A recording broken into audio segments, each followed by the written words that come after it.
What's going on, guys? Welcome back to another video. Now in today's video I'm going to show you how to get more wins in a weekend league and in FUT Champions. This will help you get to your first elite. These are top common mistakes that a lot of lower tier players make, especially below elite 3. I've amassed this knowledge, I suppose you can say, from coaching for 2 years. I'll also show you how to get the best possible connection. These are simple things you can use into your gameplay that will surprisingly make a big difference, and these are guaranteed tips to help you get better and help you get the extra couple of wins or so. So let's first start off with common mistakes. Now, the most common mistake is, this is the most common mistake. Every single year when I'm coaching every single person, I always see this mistake. People get angry in the weekend league, they get frustrated, they end up running with their centre backs. That is basically a guaranteed goal to your opponent this year. If your opponent does a through ball in behind, you should never run out like this ever. Never ever do this. And if you do make a mistake, always run back. Remember, if you're ever in doubt, run back. Don't even try to intercept the ball, because you know how counters are this year. Do not push forward. Always run back. If your opponent is countering you, always run back. It is the most important thing, and it's probably the most common mistake that I see a lot of players below elite. If you don't believe me, you record all your games and look how many goals you can see from doing this. I guarantee you over 40% of your goals will be from this. You'll be so surprised, especially this year, how effective it is. There's also other common mistakes like, face a player before you make a pass, but I'm pretty sure most of you guys know all of that. Now let's go on to more of the technical stuff. Now, the second thing is mental fatigue. Look, I know we all want to play 30 games in a row. We want to enjoy the weekend league, but don't do it. You might see the pro players do it on Twitch, but they're pro players for a reason. The most important thing is take a break. If you lose a game, let's say for example you go into a game and you lose it, you take a break. There's so many studies, scientifically and psychologically speaking, you could perform better by just taking a break, especially after you lose. When you win, you should play on. But you should only play about, I would say, batches of 5. I would say after 5, you kind of lose your top attention span, should I say. But I would say if you lose a game, always take a break. I'm not saying take an hour break, go frolicking around in the woods. No, I'm not saying that. What I'm saying is just go get a cup of tea for a couple of minutes. Take your eyes away from the screen. There's a lot of studies on this. It makes a big difference. And on that note, is split your games up now. I'm probably gonna, now as I said, everyone is testing the game out. Some people who are top tier elite players, I know for example some of my friends are top 100 players, they're probably gonna get elite 2 this weekend league. Why? Because everyone is still adapting to the game. Players that might be, for example, your silver 1 or silver 2 players might get gold 2. Everyone's going to finish differently. The most important thing is split your games up. I would say 30 games in a weekend league. Weekend league's now got delayed just for this weekend league. I'll say 10, normally Friday, Saturday, Sunday. And the times you want to ideally avoid is avoid 6 p.m. every single day, because that is server overload time if you can. And also avoid 8 a.m. because on Friday morning at 8 a.m. all the pro players, they play. Why? Because they want the highest possible skill rating. If you see a lot of the pro players, they play a lot of games early, it's because they want the best skill rating. That's how you get the highest skill rating, so they'll play their games quickly. So avoid 8 a.m. in the morning, and also avoid late night on Sundays. You get a lot of tryhards on Sunday that leave their games last minute to get those cheap, easy wins and rage quits. So I would say just try to avoid those time frames. If you can't, don't worry, it's not the end of the world. But if you are super serious, that's what I would say. Now, the next thing I want to say is super subs. Now, this is of paramount importance, especially how pace is this year. You need to have super subs. I'd recommend 3 attackers.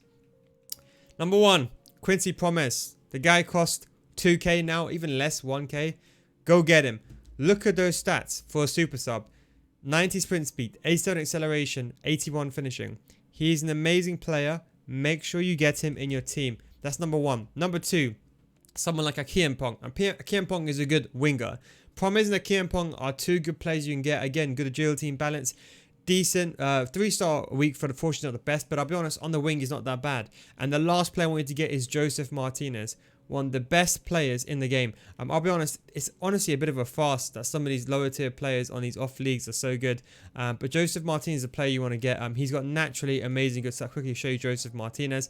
Super subs are really good. If it's around 70 minutes, make sure you put a super sub on. If you got someone like Dembele on the pitch, okay, maybe you got to be careful. You got to think, okay, you know what, Dembele he's my best player in my team. Do I take him off? But let's say you got R9 as a striker. Take Dembele off and put this guy on. Joseph Martinez, 4-star weak foot. 85 finishing, 85 tap finishing, 85 shot power, 92 agility, 92 balance, 91 agility, 90 sprint speed. Go name me one better super sub under 1k than this guy. And these guys will carry you, especially now stamina this year. There's no fitness cards, of course, in FIFA, but the most important thing is pace abuse. You need someone that's fast, got that quick stamina, and that will make a big difference. Also want to say, if you do enjoy this video, feel free to subscribe, and you can see some more other tutorials to help you take your gameplay to the next level. Don't forget, I do stream on twitch.tv/Neil Guides as well. Now we're going to go over to the formations. This is the most important thing, I would say planning wise, this is the most important thing. Set up your formations so you have one defensive formation. So what you should have is one defensive, one attacking formation, an alternate formation, and an all-out attack formation. That's how it should be. You should have a 4-2-3-1 or something. So you should have, for example, a 4. So I would say have 2 of the same formation. So this will be the game changer for you. Just trust me. Have one formation where every single person will come back on the fence. Well, why would you want this formation? Well, if you go into a game and you know you're versing a pro player, you cannot have all your guys on stay forward. Now, you can't keep pausing the game and saying, okay, you know what? Let me pause the game and make this guy come back. Just have 2 formations. Start off with a more defensive formation. Go into a game. If you can't get a goal or you're 1-0 down, then you can change to your attacking formation. Then if you're 2-1 ahead, then you go back to your defensive formation. So on the fly, you can change between an attacking formation and a defensive formation. So that way, if you realize, let's say you're attacking normally. Let's say, for example, you got your striker and your cam on stay forward, and you're realizing, okay, you know what? I realized my opponent, he's got his 3 strikers on stay forward. In game, you need to be able to react to that. The quickest way you can do it is by changing to a more defensive formation. That way you can defend against it. A lot of these top players, they're smart. If they see that you got players going forward, they're going to stick some players on stay forward. So always have this set up. I'd recommend an alternate formation as well. I got my 4-2-3-1 video coming out tomorrow. I just got to do some final changes after post patch. Some things have changed, so I just got to make some final changes in regards to that. But the 4-2-3-1 fight, the video that you all be waiting for, will be out tomorrow. But then for the last one, the last 2, have like an ultra attack in here. Like, you know, this is where you do or die. This is where you 85 minutes, you need to get a goal. 80 minutes, you change this tactic. And then have like an alternate formation. So if you're playing a 4-2-3-1, which is quite a wide or a middle tier formation. Let's say, for example, you're playing like a 4-4-2. The formation in this slot should be like maybe a narrow formation. So if you, for example, know you can't get through your opponents because he's playing like a 5-4-1, you might want to go centrally down the middle corridor in the middle with a 4-1-2-1-2 second variation. Now, the next thing is warm-ups. Just like any sports, the best thing you can do is have a warm-up. Now, I'm not saying every single time you go on FIFA, take a warm-up. All I'm just trying to say is, look, before you go into a game, just go into Rivals, just play a game of Rivals. Not everyone's in I'm not really in a high-level, high-tier division. I'm in Division 1, but I'm not like in a top-tier Division 1. I'm just saying, just play a couple of games and just take a break. You know, I treat Rivals myself as more of just like a... I don't really enjoy Rivals because on the higher end, it's really, really hardcore. People are sweating, holding the ball. But if you go into a game, you put yourself in that good mindset. It's kind of like a warm-up game. If you go straight into your FUT Champs game, you play some top-tier player, you need to warm up. You need to get your, you know, when you go across goal, you know, you need to get your skill moves, your hands warmed up. This is very important to play one warm-up game. If you're going to start your weekend league games, I say go into a Rivals game first. That way you get shocked. You get shocked into reality because not everyone in FUT Champs is going to be easier. As you go on in FUT Champs, the games will get harder. Unless you lose your first couple of games, your games are going to get harder. And one of the things I want to say is you can't win every single game. The truth is you want to get 30-0. There's going to be a pro player that's going to be fighting tooth and nail and going to be holding the ball the entire game. Players like yourself and players like me, we're casual players. We're happy with 25, 26, 27 or anything. Or let's say, for example, you're a goal 1 player. You're happy with 21, 22, 23 or whatever. But a lot of these top tier players, that's their living. They're going to do whatever they can. Don't forget, never underestimate a desperate man. So you need to bear in mind, you're not going to win every single game. If your opponent decides to do a toxic celebration, ignore it. If he decides to run to the camera angle, just ignore it. Make sure you do not react to them. Don't get angry because the last thing you want to do is you want to get angry. One of the best advice that someone gave to me, someone I was coaching, he says every single time he concedes a goal, he has to do 10 push-ups. So, you know what, I'd recommend, you know what, that might not be, if you're able to do 10 push-ups, I'll say every single time you concede a goal, pause the game and then do 10 push-ups. And that's what I'd recommend. That's actually a good thing. That way you can, it's kind of like a double thing, you know, you get yourself, I suppose you can say hencher, and also I suppose you can get yourself fitter, but more importantly, you tell yourself, I don't want to concede a goal. One other thing I wanted to show you in terms of gameplay, As I just wanted to show you just one other thing I would say is with defenders. One other final tip I wanted to give you is when you're defending. I've realized this by playing. I've been practicing against some pro players very recently, just because I feel like my level is not as good as I want it to be either. And what I realized is defending is much more difficult this year. Don't charge in. I would say with your centre backs out in your CDMs, never break your back four out of shape. But more importantly, with your CDM, I would say hold your ground. If you see, for example, your opponent's striker, I would say stay here and man mark him. But if your opponent decides to walk away from goal, do not try to overcommit and follow him, because these no-look passes, although I'd recommend not doing them, these no-look passes, they do go through a lot of the time. So I would say be more patient. In FIFA 20, you could be a bit more aggressive with your CDMs. I would say now, be more conservative. The most important thing is getting the first goal. Getting the first goal is the difference between you controlling the game and you losing the game. If you get the first goal, you can always dictate the tempo of the game. Think about it like in real life football. If you get the first goal, you can control the tempo of the game. Your opponent gets a goal back in, everything changes. And one thing I want to finally say is, forget about this momentum or this DDA and all this nonsense that people believe in. The truth is, if it really existed, do you think these top 100 players would be getting top 100 every single week? No. And the truth is, look, whether you believe it or not, are you helping yourself by believing it? A lot of people that I watch, they say, oh, look, DDA's against me whenever they can see. They end up losing. Why put yourself in that situation? You can only do what you can control. You can't control what celebration your opponent does. You can't control if your opponent parks the bus and holds the ball the entire game. And you can't control the way the game is. You're going to get rebounds. The game's not even completely full yet. So you're going to get rebounds. You're going to get deflections. Just take it as it comes. Just say, oh, the game is bad, and that's it. Let it go. Let it go. That's the most important thing.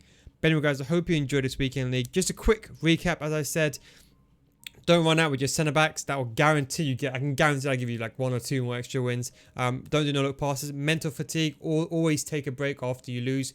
I would say play your games in batches of 5. I know if some of you guys got work, I know you can't play all your games or whatever, but just don't play all your games on Friday. I see this a lot. Just don't play all your games on Friday. Split them up. Super subs are probably the most important thing, especially this year. This guy would honestly save you in your weekend league. And I just want to say formation and setup, and obviously full latency. When you go into a game, the best advice I'll say to get the best connection is make sure you get the best latency. Now I know some of you guys, for example, I know if you're in the so let's say in certain regions, even like for example like my friend, for example, he's in Africa, right? Certain continents the connection is going to be bad. I'm in London and I get 7 ms. Now if you go into a game and you see it's 21 ms, then just back out. You know what you normally get and try to get the best possible connection. So if you go into a game and it says 23 ms or it keeps spamming up and down and it's spiking, then back out. That's what I would say to you. As I said, look, you might think I got 5 ms. You should see the amount of lag I play in. It's honestly outrageous. I disconnect from some of my games.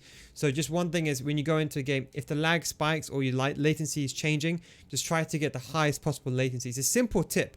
But if you see it, like if you see the latency bar jolting, like going up and down, like to 128, then going back to 10, then back to 30, then I would just say, just back out. You're always going to get lag. It's the server. It doesn't matter if you're next to the bloody server or if you're 10,000 miles away. You're going to get lag regardless. This is the way FIFA is. Anyway, guys, I hope you enjoyed this video. Thank you very much for watching. Let me know down below how your weekend league does go. And some of your tips that you may have. I know everyone has different tips. Everyone has different ways that they do it. And one thing I wanted to say finally is I do have my Patreon series. Link will be in the description as well. So if you do really want to get better at FIFA, I do have a paid Patreon series for in-depth videos that go beyond the scope of YouTube videos, that go through everything that you need to know to become a better player. So come join hundreds of others in an active, mature community. And the last thing I want to say is, look, people are asking about these fullbacks and centre-back. This is the biggest game changer that I've made. If you have a centre-back below 85 sprint speed, you're done. I am sorry. Your centre-backs at the minimum should have 75 sprint speed with a shadow at the absolute minimum. I know you don't want to hear this, but you cannot play with Laporte. I would say someone like Ake is the lowest I would go. Someone like Ake with a shadow is the lowest I would go in terms of a centre-back. If you can't afford a centre-back, just dash a fullback in. Wan-Bissaka, look at those stats. He's got centre-back-like stats. I know you're going to say to me, oh, he's jumping. Oh, he's jumping. It's dreadful. Well, let's be honest. The more times than not, your opponent's going to do a through ball in behind, then do a cross, statistically speaking. Even when they cross the ball down the wing, you know what they do? They do a driven cross, middle tier, chest height. They don't do any crosses over the top. So more statistically speaking, by having the jumping on low. And if you can't, if you want someone that's got a good jumper and you got the coins, then go buy someone like Kyle Walker that can jump as well. But I'll definitely recommend that. But anyway, guys, have a wonderful weekend league. Very best of luck. As I said, take calm. Remember this voice in your head. If you can see the goal, don't get angry.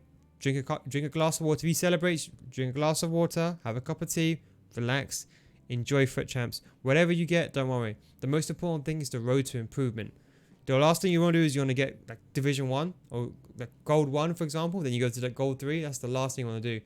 So play as it is. Enjoy your weekend league. Thanks for watching, guys. Take it easy, and I'll catch you on Twitch. Peace out.